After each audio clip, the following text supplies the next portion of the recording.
MIS का भार दिवसे में वार्षिकोत्सव उनकी मैनेजर ममता यादव जी, प्रधानाचार्यो डीमती मायल मेंद्रीस्ता जी, सबसह प्रधानाचार्यो श्रीमती प्रीति ग्रीवस्तव जी के नेतृत्व में को सफलतापूर्वक रंग हो चुका है।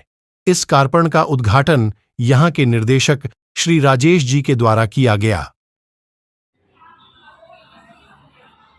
सर, आज जो MIS स्कूल में आज एनुअल फंक्शन हो रहा है, कुछ खेल कूद का भी कार्यक्रम है और रंगारंग का भी कार्यक्रम चल रहा है इस टाइम।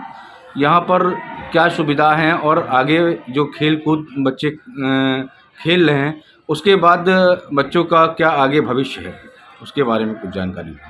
देखिए, इंडिया न्यूज़ चैनल के माध्यम से मैं बताना चाहता हूँ कि पिछले 2 दिनों से कार्यक्रम चल रहा है और 2 दिनों से बच्चों की प्रतिभाओं को सर्च किया जाता है। आज के समय जो एजुकेशन सिस्टम है वो पूर्णतः कंप्यूटर तक सीमित हो गया है। बच्चा अपने कमरे और मोबाइल से आगे निकलना नहीं चाहता है। हमको पुराने दिन याद करते हुए खो खो और कबड्डी की तरफ जाना पड़ेगा। जी। अगर दौड़ धूप नहीं होगी, अगर खेल कूद नहीं होगा, और जी आपको मैं आज बता दूं, जो खेल कूद में आगे होता है देश, वही देश नंबर 1 का देश होता है। बिल्कुल। चाहे अमेरिका हो, चाहे यूरोप का हो, चाहे रसिया हो, और चाहे बगल का चाइना हो। तो खेल कूद ये प्रतीक है, मेडलों की संख्या प्रतीक है कि ये डेवलप्ड कंट्री है। लेकिन अब तो मैं कुछ आशा करता हूँ कि अब हमारे यहाँ 4-5 या 10-15 मेडल आने लगते हैं, वरना तो ओलंपियाड से 1 मेडल 2 मेडल, कभी कभी 0 मेडल। यही हाल एशियाड का भी है। तो मैं आपसे एक बात स्पष्ट करना चाहता हूँ कि मॉडर्न इंडियन स्कूल MIS पूरी तरीके से चौतरफा विकास की ओर अग्रसित है। बच्चे के अंदर एजुकेशन सिस्टम भी हाई लेवल का होना चाहिए, और बल्कि एजुकेशन परोसने का ढंग आम आदमी का है हमारा, और दूसरी तरफ खेल कूद के प्रति भी रुचि होनी चाहिए। जब दोनों का कम्बिनेशन होगा तभी कहीं न कहीं ढूंढे आपको APJ कलाम मिलेगा।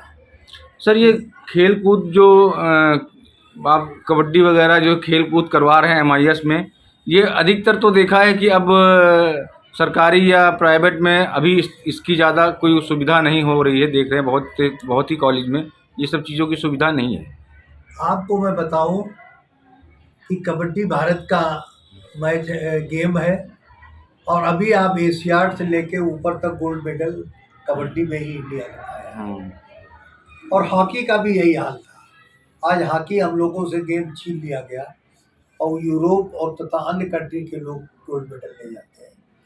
एशियाड हम चैंपियन रहे, कई बार रहे, लेकिन अब कोशिश करने पर भी नहीं हो पाती है। अफगानिस्तान जैसा देश बड़े बड़े देशों को हरा देता है। तो इसलिए गेम हमारा चस्पी अंदर हो रहा है। हमारे कई गेम हो रहे हैं, तो सामने आपने देख लिया, वॉलीबॉल, फुटबॉल, कबड्डी, खो खो, तमाम प्रकार के खेल जो आदमी को बौद्धिक विकास भी देता है और जो आदमी को चतुर्मुखी विकास देता है। गेम का मतलब यही होता है। और जब इसमें आदमी डेवलप होता है, चाइना क्यों डेवलप है, रसिया क्यों डेवलप है, क्योंकि इनके यहाँ के बच्चे बड़े अच्छे स्पोर्ट्समैन होते हैं। जब स्पोर्ट्समैन में आदमी अच्छा डेवलप कर जाएगा तो देश का विकास भी उसी रफ्तार से दौड़ेगा। ये मेरा मानना नहीं है, ये सामने आपको दिख रहा है। और मैं आपके चैनल से एक चीज़ और अपना संदेश देना चाहता हूँ। बोलिए। 2 महाशक्तियाँ 2 जगह आपस में लड़ रही हैं, 2 जगह विश्व युद्ध के कगार पर लोग पहुँच गए हैं। हजारों बच्चे इस समय गाजर मूली की तरीके से मर रहे हैं। आपके बगल में ही मर रहे हो, विशेषकर यूरोप पे, और रसिया उधर कर रहा है। तो मैं आपके चैनल से अपील करता हूँ, हे महाशक्तियों, लड़ाकर आपस में रोटी सेकने और अपने हथियार बेचने का काम बंद कर दो, नहीं तो दुनिया ही नहीं बचेगी, तो आप राज किस पर करेंगे। आपके चैनल यहाँ पे आया, मैं आपको बहुत बहुत धन्यवाद। प्रतिशत लोग ये दुख उनका, अब उनका जो दुख है ये दुख कानूनों से बना के रखा गया है। सरकार ये मान के चलती, उसकी पॉलिसी है कि समाज में 3% लोगों को ही न्याय मिलना चाहिए, उन्हीं के घर में पैसे जाने चाहिए, वही सुखी रहना चाहिए। बाकी 93% लोग उन 3% लोगों के पैर दबाएं, झाड़ू पोछा लगाएं, उनकी नौकरी करें। उनकी सर, इतना पढ़ने लिखने के बाद क्या बच्चे क्या ये सब करेंगे? झाड़ू पोछा लगाएं और पैर दबाएं या ऑटो रिक्शा चलाएं, ये सब करेंगे इसीलिए सुसाइड एजुकेशन करने के बाद? इसीलिए तो सुसाइड कर रहे हैं। आपने अभी आंकड़े तो पिछले दिनों को देखे थे, 35,000 बच्चों ने आत्महत्या किया, हम्म। पढ़े लिखे बच्चों ने। 35,000। तो क्या लगता है कि इसमें सरकार को कुछ ध्यान देना चाहिए? नहीं, सरकार का देखो, सरकार एक ऊंट के पीठ पर बैठी होती है। ऊंट के पीठ में कुबड़ होता है। जब ऊंट के पीठ पर कोई बैठता है तो कमर हिलाता है।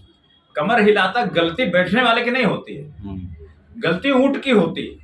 ये जो सरकार का हमारा नियम कानून बना हुआ है, इस नियम कानून के ढांचे पर इस ऊंट पर जो मुख्यमंत्री प्रधानमंत्री बनेगा, ये जो राष्ट्रपति बनेगा, एमपी एमएलए बनेगा, वो जुल्म ही करेगा, वो न्याय कर नहीं सकता। वो 3% लोगों के लिए न्याय करेगा, 3% संपन्न ओबीसी के, SC ST के, जनरल के।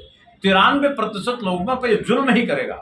इसीलिए तो 3 में भर्ती होने के लिए लाइन लगी है। अब जो लोग नहीं जा पाते वही बाद में या तो आत्महत्या करते हैं या फिर जानवरों की जिंदगी, जलालत की जिंदगी जीते हैं। और उनके माँ बाप जो उनके ऊपर खर्चे करते हैं, वो ऐसी कंपनी होती है जो घाटे में चली जाती है, और वो भी 3% लोगों के पास पैसा चला जाता है।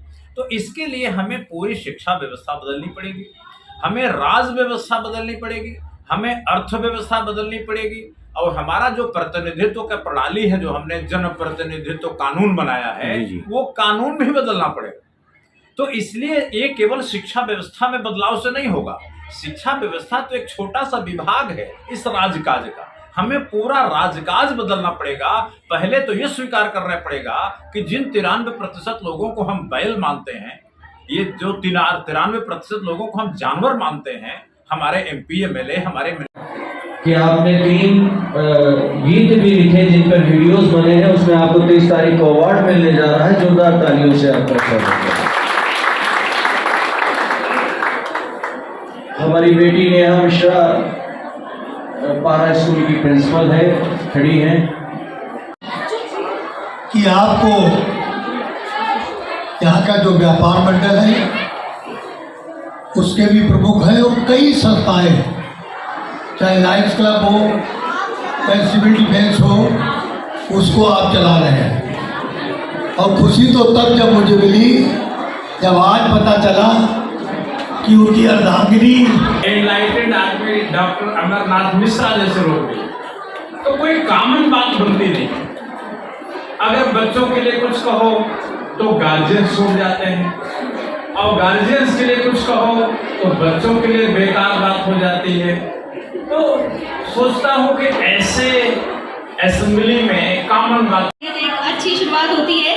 Now I would like to invite from MIS Rajajipuram branch students to start the new activity, first activity, recitation of geometrical shape.